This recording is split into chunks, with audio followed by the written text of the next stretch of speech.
시청자 여러분 안녕하십니까? 출발 성공 투자 박민영입니다. 안녕하세요. 김수정입니다. 뉴욕 증시가 계속해서 하락세를 이어가고 있습니다. 특히 간밤에는 미국의 국채 금리가 급등하면서 지수에 또 부담을 줬는데요. 빅테크 관련주들도 약세를 나타내고 있는 상황이고요. 그리고 실적이 잘 나왔던 월마트 같은 경우에도 2% 이상 약세를 나타내면서 이렇게 지금 실적도 좀 통하지 않는다라는 걸 보여주고 있는 것 같습니다. 네. 섹터 중에 딱 하나 에너지를 제외하고 모두 다 빠진 뉴욕장입니다. 오늘 우리 장에 어떤 영향을 줄지 좀 봐야 될 것 같고요. 최근에는 중국 이슈가 국내에 미치는 이 민감도가 크기 때문에 어제도 중국장 개장 이후에 낙폭을 줄였습니다. 중국 소식도 장중에 잘 점검하시길 바랄게요. 자, 들려왔던 소식들 그리고 시장 전략에 참고되는 내용들 정리해 왔습니다. 지금부터 함께 하시죠. 일단 한동안은 우리가 매크로를 잊고 살았습니다. 2차 전지, 로봇, AI가 엄청난 급등을 보이자 거기에 심취했었죠. 그런데 최근 들어서 매크로가 너무나 중요해진 환경에 처했습니다. 시장이 여러 가지 이슈들이 있지만 국채금리 상승과 중국 경기 둔화 그리고 외환시장의 변동 그 가운데서 엄청난 고민을 하고 있죠. 오늘은 국채금리 쪽 이야기 해보고자 합니다. 미국의 국채금리가 4.3을 넘어가면서 어제 장중부터 밤 뉴욕장까지 계속 악영향을 주고 있습니다. 이 국채금리가 왜 올라가는지 한번 살펴보도록 할게요. 지금 미국은 부채 한도 협상 난항을 겪는 사이에 비상금 통장에서 돈을 야금야금 뺐었습니다. 그런데 이제는 그것을 채워야 되는 상황이죠. 돈이 필요해서 국채를 발행하는 과정에 있습니다. 국채를 발행하게 된다면 국채 가격은 떨어지게 될 것이고 국채 금리는 올라가는 환경에 놓이죠. 거기다가 이 국채를 조금 사줘야 하는 중국과 일본에서는 사줄 만한 여력이 없습니다. 오히려 위안화 방어를 위해서 중국에서는 미국 국채를 매도하고 있죠. 그러면 또 국채 가격이 떨어지고 국채 금리는 올라가는 상황이 벌어지고 있습니다. 그런 상황에 피치는 미국의 신용등급을 낮췄습니다. 이 말은 미국의 프리미엄이 떨어지고 미국 국채 가격이 내려가고 또 금리가 올라가는 환경이죠. 여러모로 미국의 국채 금리가 올라가는 환경이 조성되어 있다라는 겁니다. 다만 지금은 이게 부담이나 이것의 상승 여력이 아직 그렇게까지 많이 남아있을까? 시장은 의문하기도 합니다. 물론 전 재무장관은 4.7까지 얘기하긴 했습니다만 어느 정도 낮아질 여지, 지금부터는 좀 안정화를 찾아갈 여지도 있다라는 목소리 나옵니다. 다만 분명히 부담스러운 건 사실이네요. 일본에서도 YCC 상한을 올리면서 엔캐리 청산 자금이 있기 때문에 미국 국채를 매도하는 현상도 나오고 있습니다. 여러모로 수요, 공급, 펀더멘탈 여러 여건상에서 국채금리가 올라가고 있다는 거죠.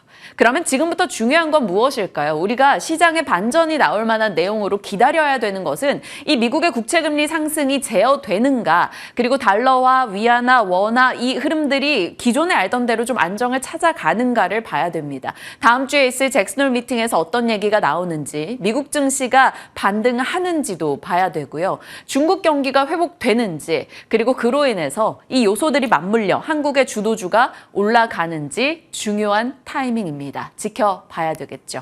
자, 이런 내용을 아는 채로 어제 장 한번 들여다보죠.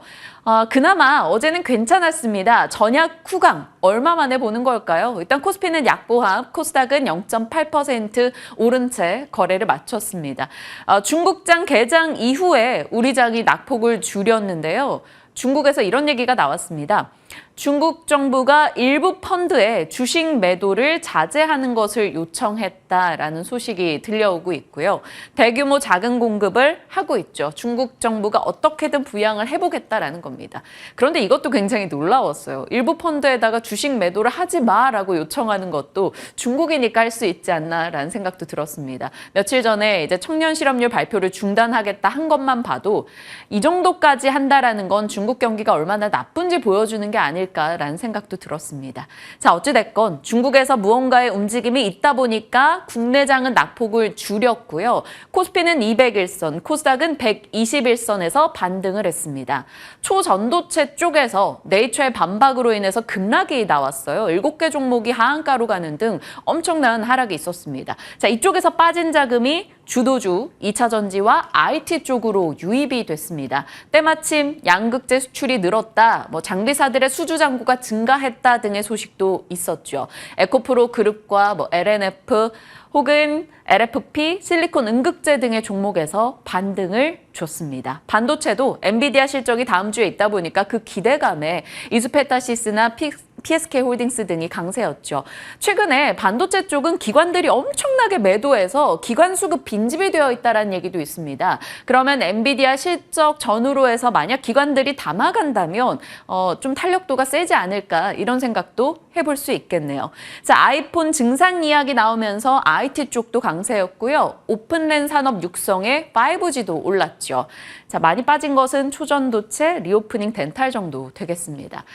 이렇게 시장이 비교적 어제는 전약 후강으로 조금 나아진 흐름이었으나 여전히 환율과 금리가 높았다라는 것은 부담되고 있습니다. 이 부분이 안정화되는지가 지금의 시장으로서는 가장 중요한 키인 것 같습니다.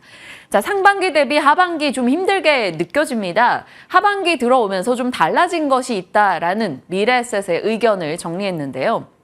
상반기는 긴축 종료 쪽에 무게가 실리며 금리가 낮아졌고 AI 반도체 쪽이 상승했고 경기 침체 우려감이 적었습니다. 그런데 하반기 들어서는 물가 부담 여전하고 국채 금리가 올라가고 실적도 가이던스 부진하게 전망하는 곳들이 속속 나오고 있다는 거죠. 거기에 중국 경제에 대한 우려감도 크게 더해졌기 때문에 이 과정에서 오른 것에 대한 차익 실현의 움직임이 있고 단기적으로 많이 빠지는 종목 등이 발생하면서 변동성이 커지고 있다라고 판단하고 있습니다.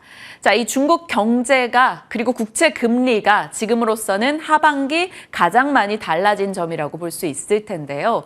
이 중국 경제 관련해서 하나의 패러다임 변화를 좀 고려해야 된다는 하이난 연구원의 보고서가 새롭게 나왔습니다.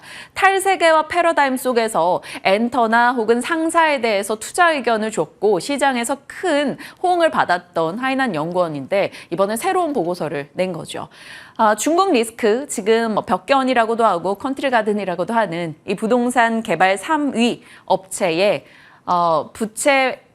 이자를 지급하지 못한 것에 대해서 도미노 디폴트 우려감이 커진 게 바로 중국 시장에 지금 악재로 부상을 해 있죠. 이 부분이 사실 9월, 10월에 달러채 이자가 집중되어 있기 때문에 9월, 10월까지 가게 된다면 상당한 위기가 될 수 있다라는 점은 언급했습니다. 그리고 2024년, 2025년 만기도래 채무 상환 가능성도 따져봐야 되고 중국 경기가 어떻게 진행되는가 염두에 둘 필요는 있다. 다만 중국의 GDP 대비 이 단기 외채 비중이 그렇게 크지 않기 때문에 어느 정도 감당 가능할 수 있다라는 점도 여지를 남겨놨죠.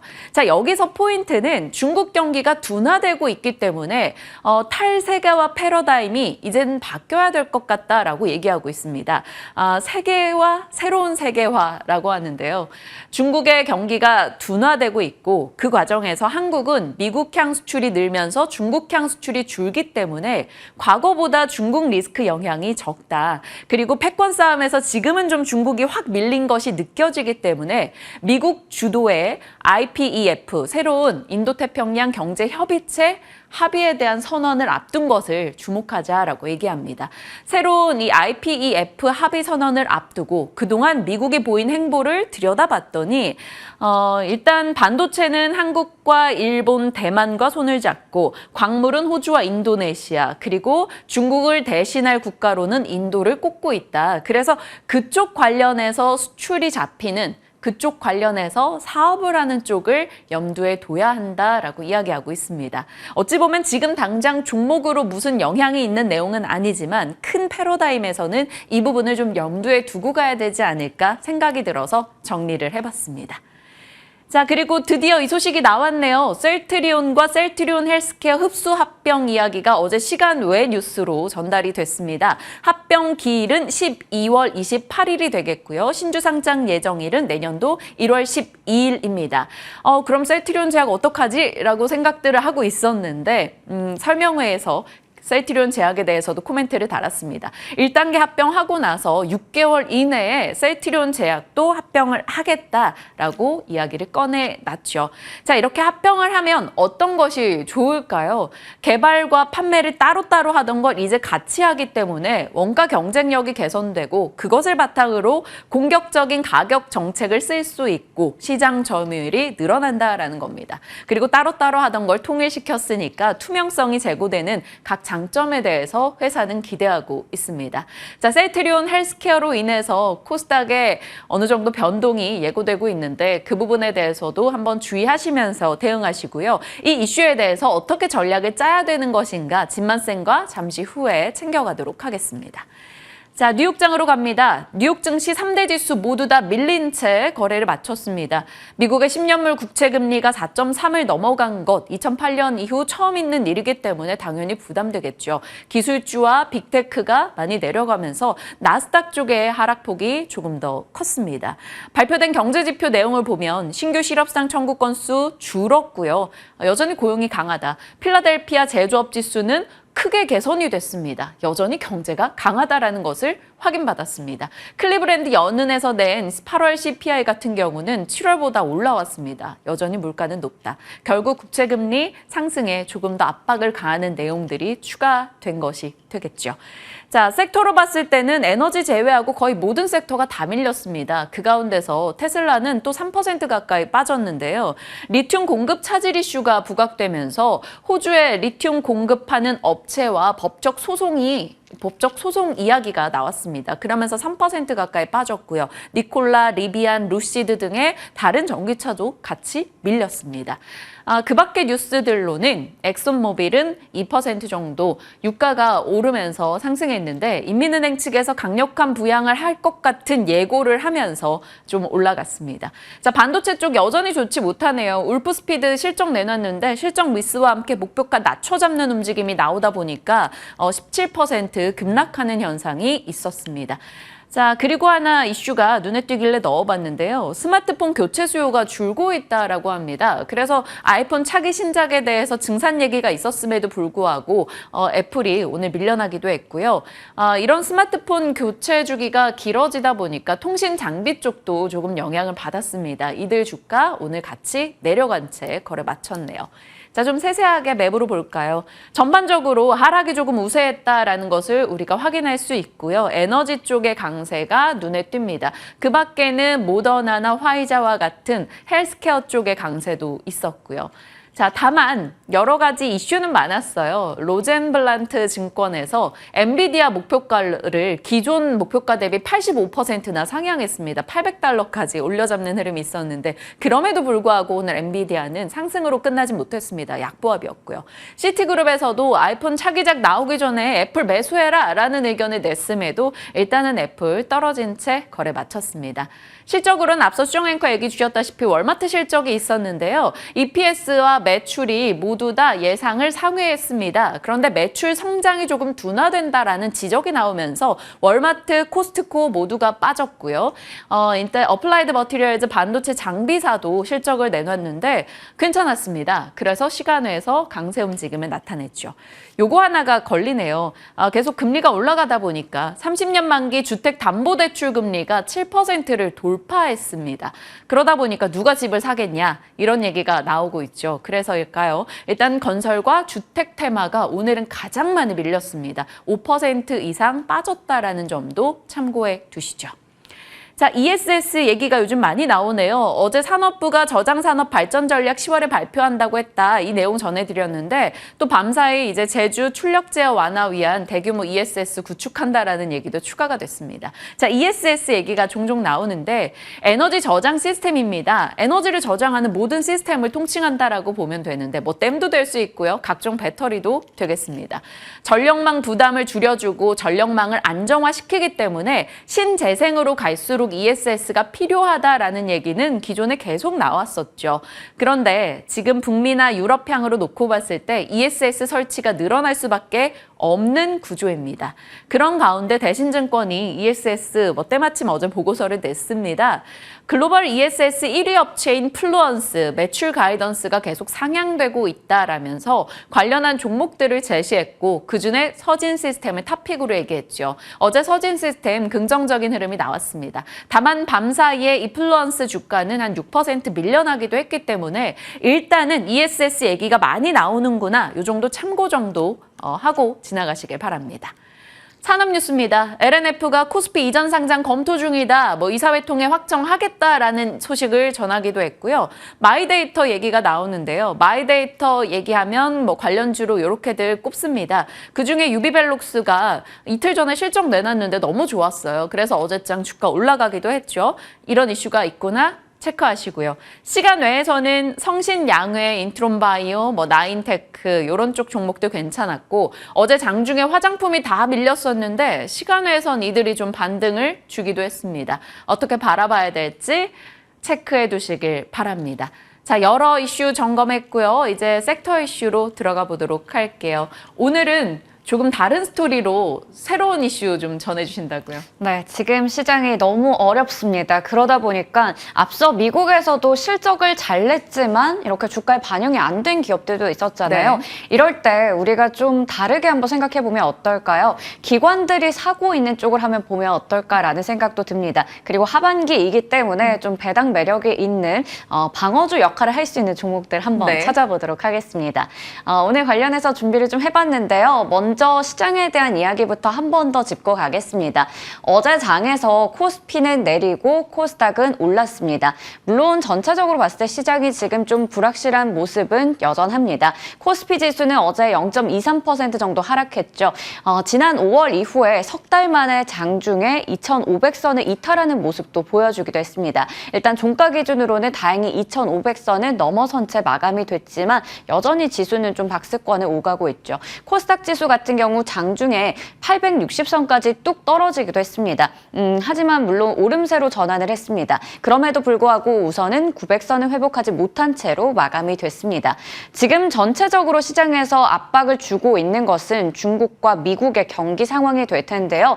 중국은 경기가 불안해서 문제이고 미국은 경기가 너무 강한 게 고용을 통해서 여러 지표들을 통해서 확인이 되면서 긴축에 대한 우려가 계속해서 이어지고 있다는 게 부담이 되고 있습니다. 그러다 보니까 환율은 끌어올려지고 주가 지수는 끌어내려지고 있는 상황입니다. 중국에서 수출과 내수 모두 다 좀 급격하게 둔화되고 있는데 부동산 위기까지 더해지고 있잖아요. 투자 심리가 냉각이 되고 있고요. 지금 미국에서는 긴축에 대한 지속이 유지되고 있습니다. 이런 우려들이 계속해서 이어지고 있죠. 그리고 원달러 환율이 좀 급등하면서 장중에 1,343원까지 터치를 했는데 이게 5월 17일 연고점 수준이다라고 볼 수가 있겠습니다. 지금 금융당국에서는 그래도 중국발 위기가 좀 그렇게 크게 작용하지 않을 것이다라는 얘기를 내놓고 있고요. 아무래도 미국 관련해서는 9월에 FOMC가 중요한 변곡점이 될 것이다라는 이야기가 나오고 있습니다. 어찌됐든 간에 이렇게 국내외적으로 봤을 때 굉장히 매크로 불확실성이 뚜렷하게 나타나고 있습니다. 이런 상황에서 우리가 어떻게 투자를 하면 좋을까요? 7월 말부터 이제 하나증권에서 냈던 보고서를 체크해 보려고 하는데요. 지금 이렇게 변동성이 확대되고 있고 앞으로도 시장의 상황은 불확실성이 커질 것이다라는 이야기를 내놓고 있습니다. 특히나 국내 증시 2차 전지 업종에 대한 의존도가 워낙에 많이 높아져 있잖아요. 2차 전지 아니면 초전도체 이런 테마주들 계속해서 강한 모습 나타내다 보니까 방어적인 접근을 취하는 것이 유효하다라는 이야기를 하면서 은행주와 통신주를 보자라는 얘기를 했습니다. 정말 대표적인 경기 방어주 두 종목을 얘기를 한 거죠. 은행주 하면 대표적인 종목들 이렇게 있고요. 통신주도 이동통신 3사까지 체크해 볼 수가 있겠습니다. 자, 그러면 이제 이쪽을 자세하게 한번 뜯어보려고 합니다. 은행주 같은 경우에는 2분기 호실적도 냈었고요. 우리가 잘 알고 있듯이 배당에 대한 매력도 가지고 있는데요. 먼저 4대 금융지주가 2분기에 호실적을 냈습니다. 이 영업이익의 합산을 봤을 때 전년 동기 대비해서 8% 이상 증가한 것을 확인할 수 있고요. 3분기 역시나 실적이 순항할 것으로 예상되고 있습니다. 그리고 연체율이 좀 늘어났다라는 것은 아무래도 좀 우려가 되는 상황이긴 해요. 하지만 그럼에도 불구하고 주주 환원의 매력이 크다라는 부분은 우리가 찾아볼 수가 있겠습니다. 지금 연체율 같은 경우에는 1개월 이상 연체 기준으로 봤을 때 0.40%를 기록했습니다. 전년 동기 대비해서 16bp 정도 올라간 수치가 될 거예요. 일단은 7개월 연속으로 올라가고 있다라는 건 분명히 부담이 됩니다. 하지만 그럼에도 불구하고 이제 은행주는 배당에 대한 매력이 있죠. 대표적으로 두 종목만 좀 적어봤습니다. 그리고 마지막으로 은행주 같은 경우에는 여전히 저평가 상태다. 그렇기 때문에 가격에 대한 메리트가 있다라는 부분까지 증권가에서 얘기하고 있습니다. 자, 이번에는 통신주입니다. 실적 리뷰를 본다면 전년과 거의 유사했거나 예상치를 넘어섰거나 성장이 나타났거나 이런 쪽으로 볼 수 있겠죠. 어쨌든 긍정적이었습니다. 이동통신 3사의 합산 영업이익을 보시면 전년 동기 대비해서 14% 가까이 증가한 수치라는 것을 확인할 수 있는데요. 6개 분기 연속으로 호실적을 내면서 우리가 이 이동통신 3사에 대해서 우려를 갖고 있었는데 이게 기우였다라는 것이 실적을 통해서 확인이 됐습니다. 5G 가입자가 늘어나면서 아무래도 수익성이 크게 개선이 됐겠죠. 2분기 말 기준으로 봤을 때 SK텔레콤 63% 정도, 그리고 KT는 68%, LG유플러스도 57% 정도로 모두 다 지금 보시는 것처럼 과반수 이상으로 이렇게 5G 가입자가 증가한 것을 확인할 수가 있습니다. 물론 이 증가 폭이 약간 좀 둔화되고 있다라는 건 하나의 우려 요소가 되겠지만 지금 그 외에도 IDC나 클라우드 같은 비통신 분야에서도 성장성이 나타나고 있는 상황입니다. 그리고 무엇보다 통신주 같은 경우 실적이 좋았음에도 불구하고 주가는 아직까지 현저히 떨어져 있거든요. 역시 저평가 매력이 부각되겠죠. 그러다 보니까 이 주가를 끌어올리기 위해서 정말 그 과제를 해결하기 위해 통신주들은 모두 다 주주 환원 정책에 열과성을 다하고 있는 상황입니다. SK텔레콤은 3천억 원 규모의 자사주를 매입을 하고 2천억 원어치를 소각하겠다라고 얘기를 했는데요. 자사주는 매입도 중요하지만 이 소각하는 게 굉장히 또 호재로 작용할 수 있잖아요. 그리고 배당금은 주당 830원으로 배당금도 괜찮은 편입니다. KT 같은 경우에도 이 3천억 원 정도의 자사주를 매입을 했어요. 4년 만에 자사주를 매입을 했고요. 그리고 14년 만에 처음으로 자사주를 소각하겠다라고 밝힌 점도 굉장히 눈에 띄었습니다. LG유플러스 같은 경우 지난해부터 계속해서 배당 성향을 좀 늘려가고 있는 상황이고요. 역시나 분기 배당을 진행하고 있습니다. 자, 그렇다면 이번에는 이런 은행주와 통신주들을 기관은 정말 얼마나 샀을지 그 부분이 궁금해지는데요. 하나금융지주는 일단 좀 8월 들어서 팔았습니다. 이게 8월 1일부터 16일까지 기준으로 좀 수치를 한번 내봤는데요. KB금융이나 신한지주, 우리금융지주 모두 다 100억에서 200억 원 이상으로 사들인 것을 확인할 수가 있고요. 지금 통신주 중에서는 SK텔레콤을 475억 원어치 가장 많이 샀습니다. 그리고 앞서 체크했던 KT 같은 경우에도 336억 원어치 정도를 매수한 것을 확인할 수 있습니다. 이런 쪽에서 봤을 때도 확실히 통신주가 지금 기관에게 있어서는 많은 관심을 받고 있는 쪽이 아닌가라는 생각이 듭니다. 네, 그리고 증권가에서 2차전지 쪽이 워낙에 지금 많이 올라왔으니까 여기 뒤를 이을 하반기의 유망 업종은 바이오다, 헬스케어다라는 이야기를 예전부터 내놓고 있었는데요. 아무래도 뚜렷하게 실적의 개선세가 나타나는 쪽이고 수출 가능성 같은 여러 가지 성과를 좀 증명할 수 있는 쪽이기 때문에 주목하자라는 부분 우리 잘 알고 있을 겁니다. 그런데 이 바이오주를 개인들은 그동안 팔았고요. 기관은 샀다라는 측면에서도 뚜렷하게 이 방향성이 엇갈리는 것을 확인할 수 있었습니다. 역시나 마찬가지로 8월 어제까지 기준으로 이 수급을 좀 체크를 해봤는데요. 삼성바이오로직스부터 한미약품까지 대표적인 이 바이오 섹터 종목들을 개인들이 모두 다 팔았습니다. 아무래도 최근에 이 비만 치료제 같이 여러 가지 쪽에서 바이오 관련주들이 많이 올라오다 보니까 차익 실현한 것으로 해석이 되고요. 기관 같은 경우에는 꾸준히 좀 사들인 모습을 확인할 수 있었습니다. 아무래도 최근에 이 셀트리온의 3사 합병과 관련해서 이슈가 또 나오면서 이 헬스케어 업종에 대한 관심도가 늘어났었잖아요. 그러다 보니까 8월 중에 반도체가 주춤하다면 헬스케어가 대안이 될 수 있다라는 의견도 있었고요. 그리고 이렇게 보시는 것처럼 바이오 관련해서 굉장히 많은 신규 ETF들이 나오고 있습니다. 삼성 바이오 액티브 ETF도 상장이 됐는데 상장된 지 얼마 되지 않았지만 수익률 굉장히 좋은 모습 나타내고 있고요. 타임폴리오 쪽에서도 이제 ETF 곧 나올 예정입니다. 그리고 바이오 같은 경우에는 우리가 주목할 만한 것이 아무래도 뚜렷한 수치로 데이터가 이제 나오는 그 학회 일정들이 많기 때문에 이 부분도 기대할 수가 있겠습니다. 이렇게 크게 봤을 때 기관들이 좀 관심을 가지고 있는 게 헬스케어 업종 그리고 은행이나 통신 쪽이 되겠습니다. 실제로 이쪽은 지수 대비해서도 괜찮은 수익률들을 최근에 보여주고 있거든요. 하반기에 그렇다면 내 포트폴리오 수익을 좀 지켜줄 수 있는 방어주는 어떤 게 있는지 전략 세워보도록 하겠습니다. 포트 전체에서 어느 정도 비중을 이렇게 수급이 붙는 방어주 좀 차지하게 두는 것도 좋은 전략이 되지 않을까 싶습니다. 잠시 후에 진만쌤과 이야기 풀어가도록 하겠고요. 섹터로 봤을 때 디스플레이 쪽, OLED 쪽 이야기가 요즘 뉴스로 많이 잡혀서 간략하게만 보고 가겠습니다. 자, OLED 디스플레이 하면 소외 섹터의 대표 주자이죠. 소외하면 디스플레이. 이것에 대해서 8월 시작할 때도 얘기를 했던 바가 있었는데요. 이슈는 참 많습니다. 아이패드 OLED 내년에 탑재된다, 삼성 OLED TV 출시된다, 뭐 각 디스플레이 자동차 업체들이 손잡고 차량용 OLED 디스플레이 패널을 탑재하고 있다. 이런 얘기들 많이 나오고 있죠. 관련해서 디스플레이 뉴스들이 추가되고 있습니다.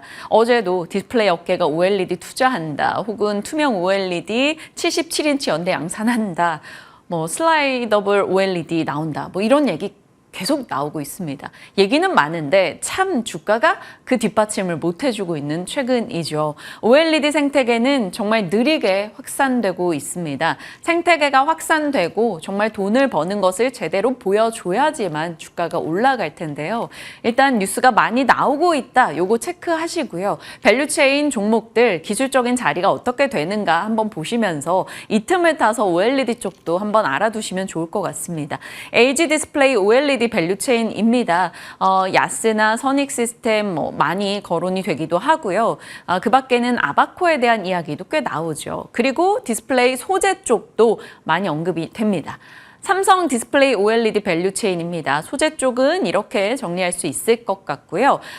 삼성 디스플레이 OLED 밸류체인 종목에서는 HB 테크놀로지 혹은 HB 솔루션 등이 HB 붙은 종목들 조금은 더 기술적으로 자리가 좋다라는 얘기들도 나오니까요. 체크하시길 바랍니다. 잠시 후에 OLED 디스플레이 쪽에서 아이디어 가져갈 종목이 있을지 진만쌤과 전략 챙겨보도록 하겠습니다.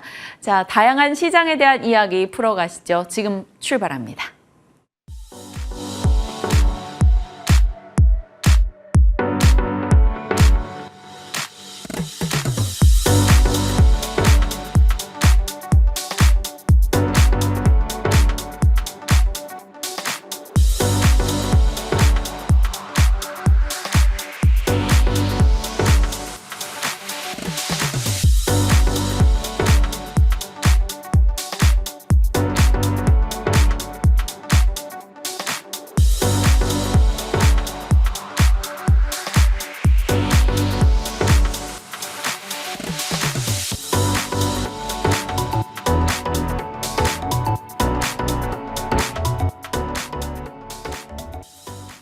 진만쌤과 시장 전략 챙겨가겠습니다. 어서 오세요. 네, 안녕하세요.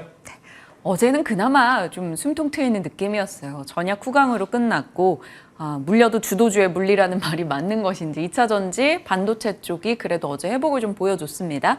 시장에 대한 의견, 주도주에 대한 섹터 전략 주세요. 네, 일단 한국의 유구한 전통인 전강후약에서 이제 오랜만에 이제 전약 후강으로 네. 마무리를 좀 지었었는데 일단은 바닥에서 버텼다라는 점에서 좀 의의를 둘 수는 있을 것 같습니다만 이제 지금 미국 시장이 계속 하락을 하고 있습니다. 이게 버티고 버텼는데 결국에는 다 미국 시장이 하락하게 되면 한국 시장이 영향을 받을 수밖에 없는 상황이고요. 환율도 마찬가지로 고점에서 계속 유지가 되고 있기 때문에 외국인들의 수급적인 부담이 계속 되고 있는 상황입니다. 그래서 일단 어제 시장 이야기를 좀 해보자고 하면은 코스피는 201선, 코스닥은 121선을 정말 간신히 좀 수성을 좀 했습니다. 그래서 제가 매번 강조드렸던 이제 강세장의 마지노선인 주봉 21선은 일단 이탈을 하고 아마 마무리가 될 것으로 예상이 되는데 일단 다음 주에 어떤 이제 잭슨 홀 미팅도 있고 여러 가지 이벤트들이 있다라는 건 충분히 이제 다시 주봉 21선을 회복할 수 있을 만한 요소들도 많기 때문에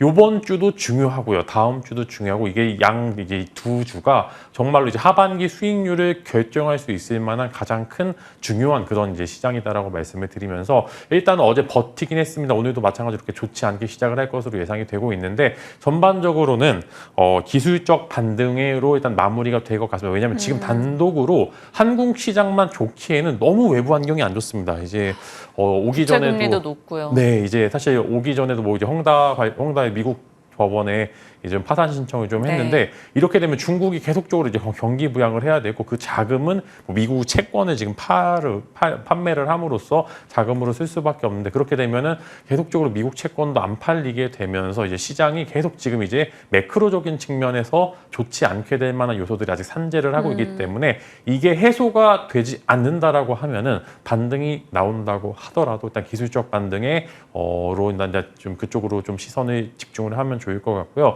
이 부분에서 분명히 먹을 자리는 있습니다. 이제 예를 들어 어제 뭐 에코프로비엠이나 포스코 이제 퓨처엠 같은 경우에는 사실 이제 61선, 일봉 61선이 지지가 됨으로써 한 번 정도 반등을 노릴 만한 그런 요소들도 충분히 있었습니다만 오늘마저 이제 시장이 안 좋게 되면 오히려 강하게 이탈할 수 있을 만한 하방 압력이 있기 때문에 이런 부분들 만약에 내가 이제 어떤 투자자인지를 조금 여러분들이 고민을 하셔야 될 것 같습니다. 내가 가격에 신경 쓰지 않고 일단은 장기 투자를 좋아하시는 분들께서는 이번 하락이 오히려 주식 시장을 늘릴 수 있을 만한 네. 기회로 삼아보시는 게 좋을 거고 내가 엉덩이가 조금 가볍고 일단은 또 트레이딩으로 수익을 잘 보시는 분들께서는 그 안에 이제 중소형 주식 사실 이제 정말로 좋지 않다라고 하면은 뭐 아예 테마도 없고 다 죽어가는 테마인데 어제 또 초전도체 테마가 빠지게 되면서 음극재 테마 오랜만에 이제 강한 시세를 좀 분출하는 기업들도 굉장히 많고요. 여러 가지 시장에서 먹을 자리는 아직 충분히 있을 만한 이제 중소형주도 굉장히 많기 때문에 너무 이제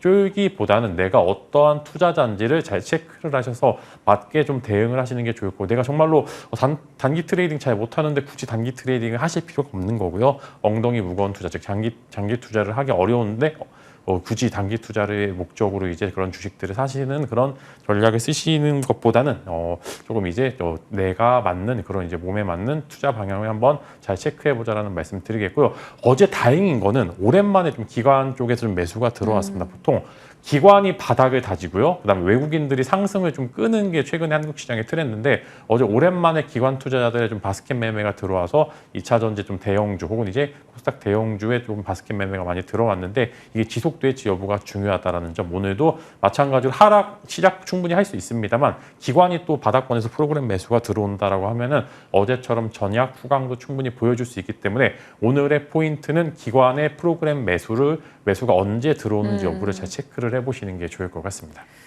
헝다 측은 2년 동안 100조 이상의 뭐 손실을 봤다 이런 얘기도 있었는데 결국은 또 안에 악재성 이슈가 추가가 됐습니다. 이 부분에 대해서 우리장이 어떻게 소화할지도 잘 보셔야 될 것 같고 말씀 주신 대로 가격 신경 안 쓰고 장기 투자자라면은 지금 또 사서 갈 수 있는 기회이고 단기 투자자들이라면 또 시세에 맞춰서 좀 빠른 매매가 필요한 시점인 것 같습니다.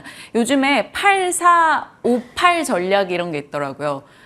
빠지면 사고 오르면 팔고 그래서 당일 빠르게 미련 없이 좀 대응을 해라 이런 전략인데 뭐 단기 투자하시는 분들은 그걸 좀 염두에 두셔야 될 것 같아요. 자, 또 하나 셀트리온 그룹 이슈요. 이거 진만쌤이 3, 4합병이 아니라 2, 4합병 될 것 같다라고 얘기를 하셨는데 일단 진짜 그렇게 됐어요. 그래서 물론 3, 4합병 이제 나중에 셀트리온 제약을 2단계로 한다라는 얘기는 나오긴 했습니다만 그러면 이제 어떻게 돼요? 저희 뭘 사고 뭘 팔아야 돼요? 일단은 일단 원래 보통 이제 합병이 된다라고 하면 수급이 들어오기는 합니다. 뭐 여러 가지 기대감도 있고 분명히 합병하는 여러 가지 이유가 존재를 하기 때문에 일반적으로 이제 주가가 상승하는 게 일반적인데 또 한국의 또 유구한 전통이죠. 제로 소멸 관점으로 빠지는 종목들도 있어서 코에 걸면 코걸이, 귀에 걸면 귀걸이 이제 그런 이제 이슈가 보통 합병 이슈인데 일단 셀트리온 같은 경우에는 이제 밴드 상단부의 위치에서 이 이슈가 마무리가 되는 게 아니라 밴드 하단부에서 이 이슈가 나왔기 때문에 한번 윗매물 소화를 충분히 할 수 있을 만한 긍정적인 재료라고 좀 생각을 하고 있습니다. 그만큼 셀트리온이 갖고 있는 그런 여러 가지 가치 자체는 상단부에 떠면 분명히 제로 소멸로 부담이 간 상황이지만 하단부이기 때문에 분명히 오늘 지수를 좀 주도할 수 있을 만한 오늘 만약에 지수가 어렵다라고 하면은 바이오 쪽으로 수급이 충분히 될 수도 있기 때문에 저 의외의 상승을 보여줄 수도 있다라는 점에서 일단은 긍정적으로 보고 있고요. 이제 아까 이제 앵커님들이 설명 워낙 잘 해주셨지만 긍정적인 요소들도 다수 존재를 하고 있고 이렇게 되면은 셀트리온이 갖고 있는 여러 가지 현금성 자금들이 M&A 자금의 실탄으로 좀 활용될 가능성이 굉장히 크기 때문에 이미 셀트리온이 지분을 투자하고 있는 기업들은 오히려 M&A 이슈가 한 번 정도 부각을 받으면서 추가적인 상승을 이끌 수도 있을 거라는 생각. 오히려 셀트리온 그룹주들도 주가가 단기적으로는 많이 오를 수도 있겠습니다만 셀트리온의 밸류체인 내에서 이제 예를 들어 그 관계사라든지 혹은 이제 여러 가지 지분 투자한 그런 쪽에서 충분히 시세가 나올 수도 있다는 점, 오늘 하나의 테마성 이슈로 작용할 수도 있다는 점. 왜냐하면 가장 이제 오늘 월요일 날 이제 또 재공시 나왔다가 또 애매하게 답변을 해서 맞아요. 오히려 또 실망 매물이 많이 출회를 했었었는데 이게 또 3일 있다가 또 나오게 됨으로써 오히려 시장에서는 환호를 할 수 있을 만한 요소들이 많기 때문에 제가 설명해 드린 것처럼 만약에 이 이슈로 정말로 강한 반등이 나오게 돼서 내 평균 단가 이상으로 확 올라가게 된다라고 하면은 일단 단기적으로는 그 수급은 단기성 수급이기 때문에 일단은 그 부분들을 매도를 하고 보자라는 포인트로 접근해 보시면 좋을 것 같고요. 네. 오늘 만약에 셀트리온이 강한 모습을 보여주게 된다라고 하면은 관계사 혹은 밸류체인 그룹주 혹은 이제 지분 투자 그룹주들을 우선적으로 보시는 게 좋을 것 같다라는 이야기가 말씀을 드리겠고요. 또 이제 이렇게 되면 또 제약이 또 궁금하게 되고 어제 네. 시간의 거래에서 제약이 또 실망 매물이 많이 나왔더라고요. 사실 이제 제약은 오히려 기회가 될 수도 있습니다. 이렇게 되면은 셀트리온 헬스케어의 시가총액 자체가 코스닥에서 빠지게 됨으로써 그 수급에 대해서 낙수 효과를 좀 기대를 해봐야 되는데 코스닥에 사실 지금 이제 코스닥 150 상위권 종목 내에서는 바이오 종목들이 많지가 않습니다. 그래서 이 수급들이 오히려 이제 ETF라든지 여러 패시브 수급들이 제약 쪽으로 움직일 수 있을 만한 점, 오히려 주가 탄력성 셀트리온 제약 쪽이 조금 더 나을 수도 있겠구나. 제가 이제 왜 이사 합병 이야기를 들었냐면은 그런 여러 가지 재무제표상 지금 당장 제약을 품기에는 너무 리스크가 크기 때문에 네. 우선적으로 이제 셀트리온 헬스케어와 본주 정도가 합병을 될 것 같다라고 예측을 했기 때문에 이제 제약을 키워서 다시 합병을 할 수 있을 만한 그런 요소들도 충분히 있기 때문에 저는 일단은 셀트리온 만약에 제약이 오늘 시초에 밀린다라고 하면 기회가 될 수도 있겠구나, 이렇게 설명을 드리도록 하겠습니다. 네.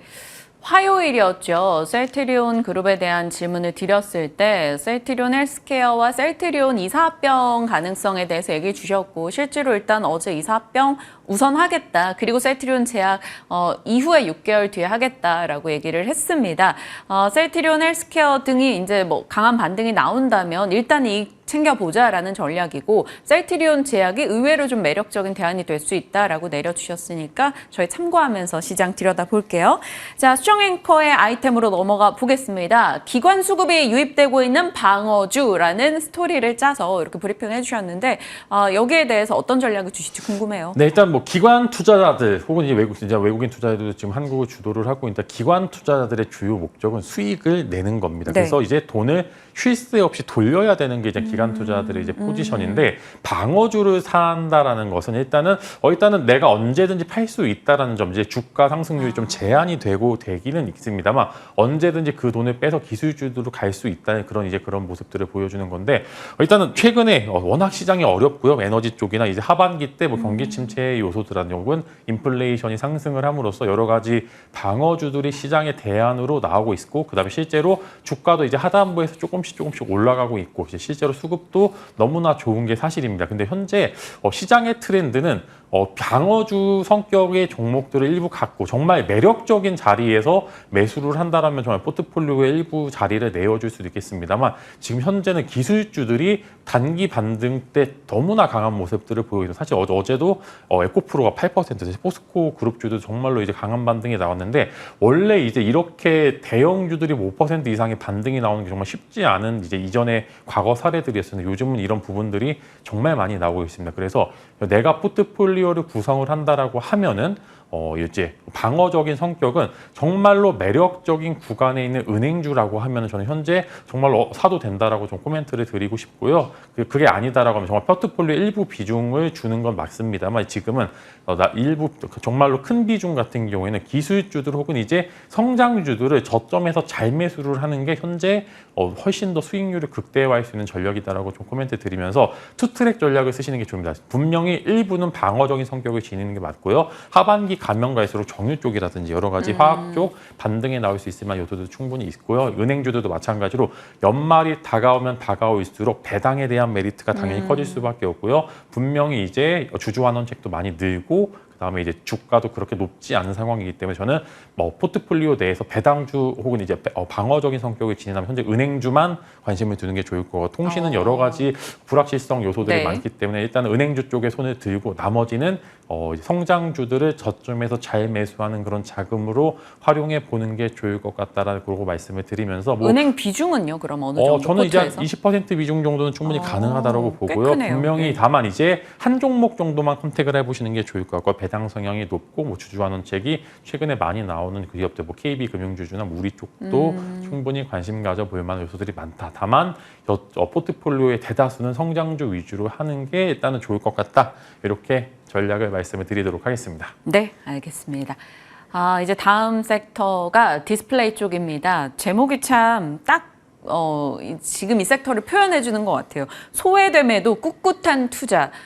정말 주가로 봤을 때는 시장에서 꽤 많이 소외되어 있는 섹터인데 투자 뉴스라던가 뭐 산업에 대한 모멘텀 뉴스는 굉장히 많이 나옵니다.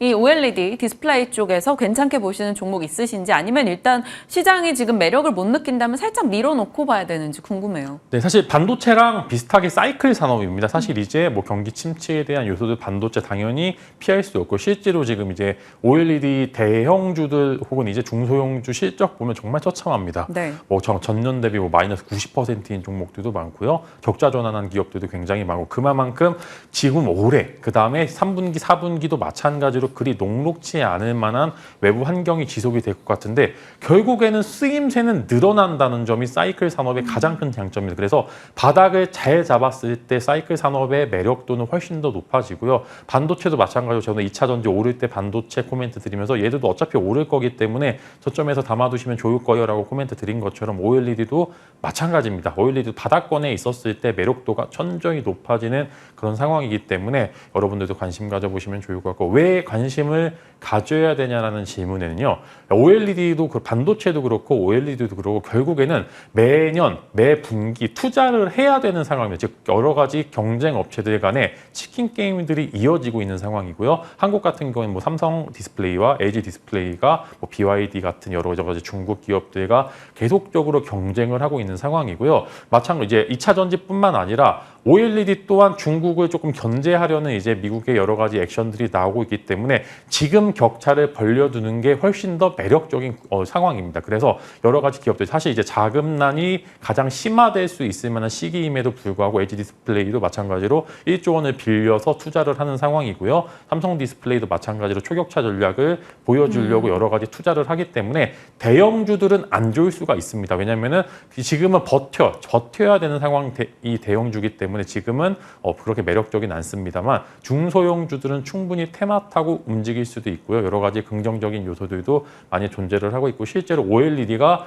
저전력 고효율이기 때문에 한국 내뿐만 아니라 해외 여러 가지 이제 전자제품에서도 많이 들어가는 즉 수요가 늘어나는 상황이기 때문에 긍정적으로 보고 있고 이제 어떤 종목을 탑픽은요. 네, LX미콘이 반도체에 따라서 엄청나게 많이 빠졌는데 8만 원에서 9만 원짜리 굉장히 매력적이고요. 지금 현재 슈팅 자리 나오고 있는 이제 중소형주는 HB 테크놀로지가 굉장히 매력적인 구간에 진입이 되어 있다. 이렇게 정리해 드리도록 하겠습니다. HB 테크놀로지가 꽤 행보하다가 이제 자리를 좀 잡는 그런 그림이네요. LX세미콘, HB 테크놀로지 저희 관심 두고 지켜보겠습니다.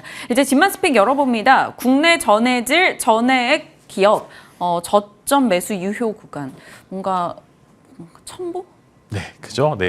사실 이제 추정 기록. 여태까지 시장을 주도했던 게 사실 양극재 기업들도 많고요. 사실 이제 전해질 전해액 기업들은 중국 향이 워낙 셉니다. 워낙 LFP 배터리의 매출이 조금 많이 나왔는데 중국이 너무나 안 좋았고요. 좋아질 거라고 이제 귓등으로 나왔다가 또 이제 내려서 이제 또 반등을 노려야 되는 상황인데 이제 얼마 전에 첨보가 시적 쇼크로 인해서 엄청나게 하락을 많이 했고요. 어제 일부 좀 반등을 성공을 했습니다만 여전히 바로 이제 V자 반등을 노리기에는 중국 경기가 그렇게 녹록지만은 않은 상황입니다. 첨보가 아니라 거의 퇴보 수준이에요, 주가가. 네, 이제 댓글도 이제 막 되게 실망하는 기술들도 많은데 아무래도 이제 사실 양극재 기업들이 워낙 이제 좋았다 보니까 이제 뭐 여러 가지 기업들 이제 또 다른 밸류 체인은 워낙 소외를 받았었는데 중국도 마찬가지로 결국에는 중국 경기를 살리려고 안간힘을 쓰고 있기 때문에 기술적인 반등이든 혹은 산업 자체의 성장이든 일단 전반적으로 노려볼 만한 요소들도 굉장히 많고요. 밸류가 많이 떨어져 있는 상황이기 때문에 충분히 반등을 노릴 수도 있습니다. 그래서 저는 첨보와 엔캠 두 종목을 좀 관심을 가져보시면 좋을 거고요. 첨보는 워낙 실적이 안 좋았기 때문에 실적의 반등 요소들이 많이 잡히는 이제 그런 종목으로 선택을 해보시면 좋을 것 같고요. 엔캠은 뭐 전환사채 관련된 이슈들이 워낙 많습니다만 어느 정도 정리가 되는 상황이고요. 안캠은 또 의외로 또 성장을 많이 해서 이번에 또 흑자 관련된 이야기도 많이 나오고 있기 때문에 두 종목 각각 이제 여러 가지 긍정적인, 부정적인 요소들이 많기 때문에 관심 가져보시면 좋을 것 같고 엔캠은 긍정적인 요소들이 많기 때문에 바닥권에서 잘 노렸을 때 분명히 좋은 수익률 거둘 수 있다는 그런 말씀으로 이제 LFP 관련 혹은 이제 전해질 전해액 기업들 여전히 많이 빠졌기 때문에 매력적이다 이렇게 정리해 드리도록 하겠습니다. 네. 낙폭이 컸기 때문에 지금 시점부터 조금 매력도를 가져보자 이렇게 얘기 주셨어요. 첨보, 엔캠 지켜보면서 반등 나올 경우에 진맛생과 대응하겠습니다. 저희 ASR 종목 중에 뭘 해보면 좋을까요? 삼성전자에 대한 의견은 어제 주셨었고 원익 IPS 이 종목 한번 해보고 싶기도 한데 STX도 네, 어제 했죠. 어제 네, 답변을 어제죠. 주셨었고 네, 이익 챙겨보자라고 의견 주셨었고 원익 IPS 갈게요. 네, 일단 원익 IPS 뭐 반도체 쪽이 많이 빠지고 있는 상황이긴 합니다. 전반적으로 이제 조금 이제 지켜봐야 된다는 입장이었었는데 결국에는 장비 쪽은 이제 좀 발주가 늘어날 수밖에 없는 상황이기 때문에 많이 빠졌습니다. 지금 이제 보시면 이제 하단부에서 좀 지지가 되고 있는 모습이기 때문에 지금 구간은 그렇게 부담이 없는 자리이긴 합니다. 다만 이제 반도체 대장주들이 한 3~4% 정도 조금 하락 여지가 좀 남아 있기 때문에 어제 제가 제시드린 삼성전자 하이닉스 주가 도달하게 되면은 네. 그때 장비주 한번 매수해 보시면은 결국에는 지금 반도체도 이제 적극적인 투자를 해야 되는 상황이기 때문에 충분히 관심 가져보셔도 좋을 거고 좀 이제 무거운 종목입니다만 그래도 이제 안정적이다라는 점이 이제 가장 사이클 산업에 우선적으로 나올 수도 있다 이렇게 정리해 드리도록 하겠습니다. 참 신기해요. 진만쌤이 어제 오늘 2차 전지 쪽에서 반등 나온다면 뭐 리튬 이런 쪽에 관심 두자라고 의견 주셨는데 어제 또 좋은 시세가 났고 이런 식으로 시장을 좀 앞서서 잘 바라보고 있다는 게 신기합니다. 오늘 말씀 주신 전략들 여러분들도 잘 참고해 보시기 바랍니다. 진만쌤과 함께했네요. 고맙습니다.